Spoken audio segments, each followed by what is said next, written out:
Do do do do do do do do do do do do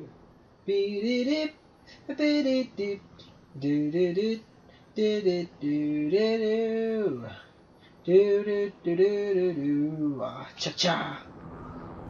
Hello and welcome to I'm going to classify this as my first video slash gameplay vlog, and I'm just going to be talking about a few things related to channel, and I'm actually going to do a quick sort of summary of what I thought of the film The Amazing Spider-Man 2, which I saw yesterday. We got a possible 1020. It's one of the reasons I'm playing. Oh god, I'm being chased. It's one of the reasons I'm playing this at the moment, because free roaming Spider-Man is one of my favourite things to do on the board. So yeah, I'm going to start off by talking about my channel and some of the stuff on it. So I started doing a South Park playthrough at the start of the month, I think it was, and unfortunately I just haven't had the time with reading, like for uni work and stuff, to really continue that series as like I wanted to, and it is on hiatus at the moment. I really want to continue it one time, but with the amount of games coming out as well, I'm just going to struggle to think of when to actually fill in the videos, especially now that like things like Watch Dogs will be coming out soon. I might do some more Titanfall footage, and yeah, it's just not easy at the moment to fit in all the time. So unfortunately the series at the moment is on hiatus. And second of all, I really am hoping to get an next-gen console within the near future, so we will definitely be seeing some more footage on next gen to come, which I'll be looking forward to doing, and hopefully everyone will be looking forward to viewing. Okay, so I'm going to move on now to the second topic of the video, which is The Amazing Spider-Man 2, which was released, I believe, Wednesday, which is the sequel to the first one, which was released in 2012. There's no such thing as a And they kind of really wanted to reboot the series after sort of Spider-Man 3 wasn't well received by fans, and it was by far the worst one of the original three. And I guess they kind of just wanted to add their own sort of twist on their own tale on the story, since I don't know, maybe they felt the old series was outdated. I'm not certain, but the first one was really good. I really enjoyed it, and obviously being a Spider-Man fan myself since I was little, I used to watch The Amazing Spider-Man on TV, and yeah, it's always been my sort of favourite superhero as I was growing up, and I'm really glad they started redoing the series, because it was getting a bit dry, the original series. And don't get me wrong, I think Tobey Maguire was good, but he never really played Peter Parker as the way I always felt it should have been played. Who is someone who is not really uncool, but he's certainly not part of the sort of popular clique where he kind of detaches himself from society because he's his own sort of person. Maybe because he hasn't been, I don't know, maybe it's because he hasn't really had parents, and he is kind of more focused on his parents and trying to find out what happened to them rather than getting involved in sort of social standings. But yeah, so I guess that's kind of where they wanted to start the series, by sort of trying to put their own twist on Peter Parker himself. And yeah, I think it's a good thing for them to do, and I think they're doing well at the moment. Right, so I'm going to get into the film itself. So at the end of the first film, obviously Connors was put in a mental asylum, and what's it called? Yeah, basically everyone was killed with a cross-species infection, which Connors had tried to release into the atmosphere using the tower at the top of Oscorp, I believe it was. And so the second, and then obviously Officer Stacy was fatally wounded and sworn Peter from staying away from Gwen because he didn't want her to have the same fate as he did because of Spider-Man and beat up some dudes. the responsibilities that come with that. of being sort of a vigilante, and villains trying to use that as use others as getting close and try and hurt the vigilante. Mugging in progress. Over. So Now I know what they're up to. Peter vows and stays by to avoid Gwen, but at the start of the second film they clearly are back together, but Peter keeps having visions and seeing Officer Stacy everywhere. So him and Gwen break up, and it kind of develops there from Peter trying to deal with his feelings for Gwen, but also trying to deal with his role in society as being Spider-Man and protecting citizens. And they really do focus on that storyline pretty much throughout the whole film. I don't want to say anything, but you can kind of see where the film and the storyline's going to develop as the story goes on. Now I know what they're up to. They won't know what's Right. coming. Move on to the next topic. So yeah, let's get into the storyline. So yeah, basically Spider-Man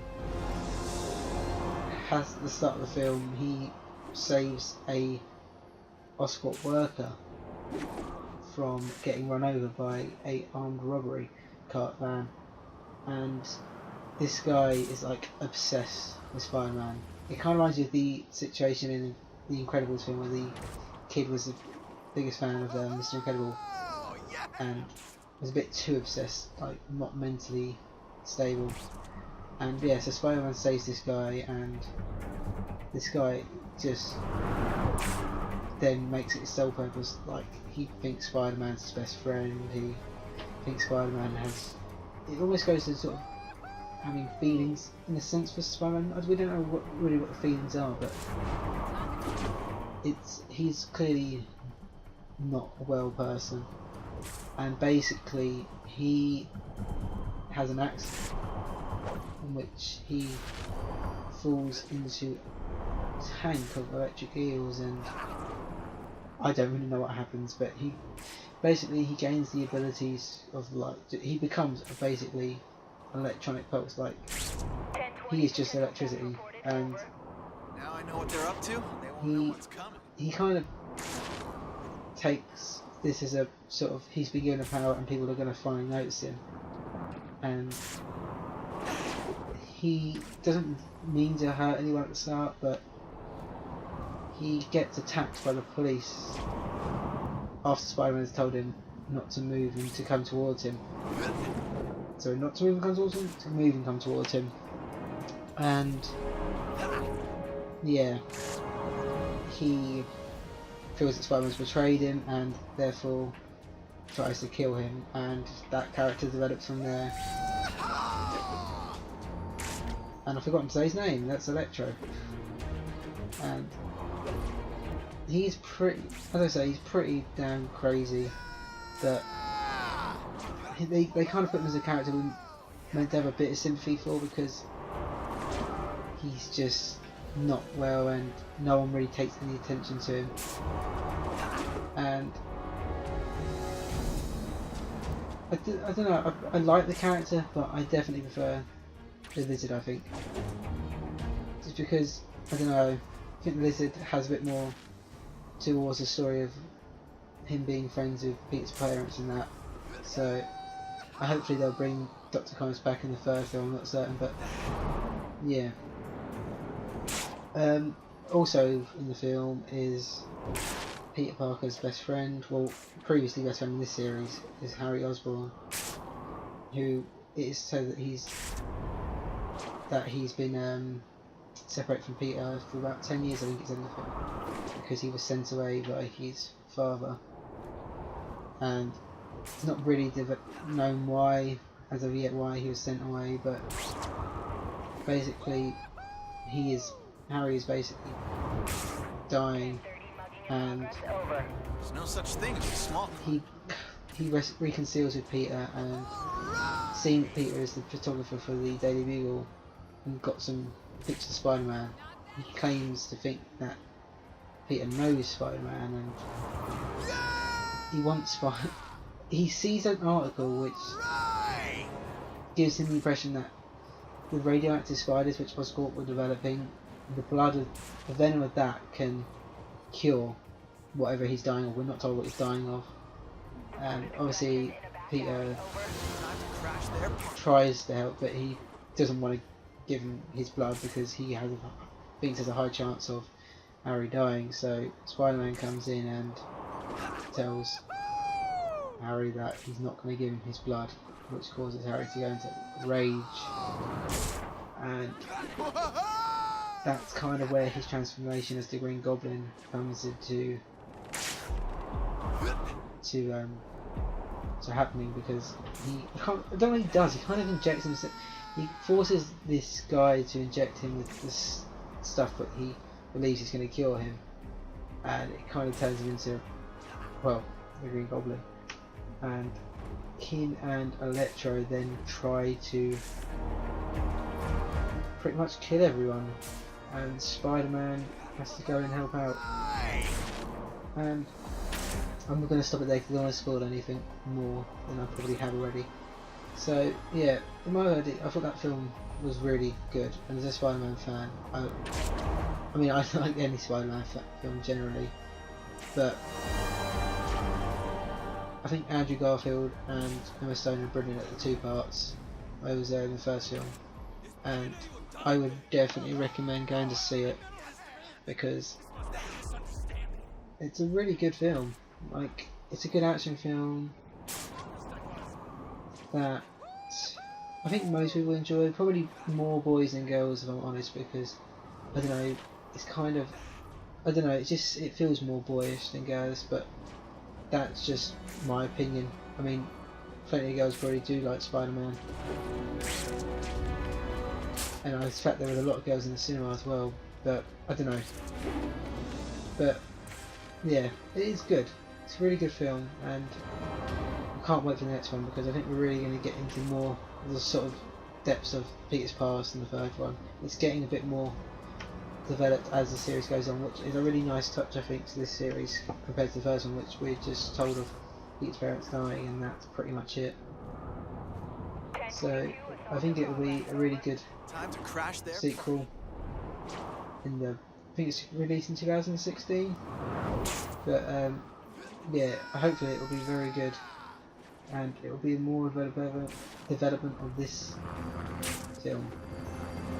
And That looks like a good. we'll finally talk about the second Spider-Man game, which is being released, I think it's 29th of April, and it's not being released on Xbox One. It's the only console, and I don't generally know why that is, but they've said it's been indefinitely delayed, so that gives me the impression that they've cancelled it. I'm not sure why.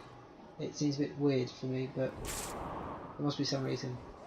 And I'm quite looking forward to it. I don't know if I'll be able to get that game because of other games coming out at the same time, but the first one, this game, was actually a real fun game, and I think it's because they didn't make it a movie game, they made it a game based after the events of the movie, so we weren't forced into the sort of storyline, and it kind of made it more of a customizable, like, sort of.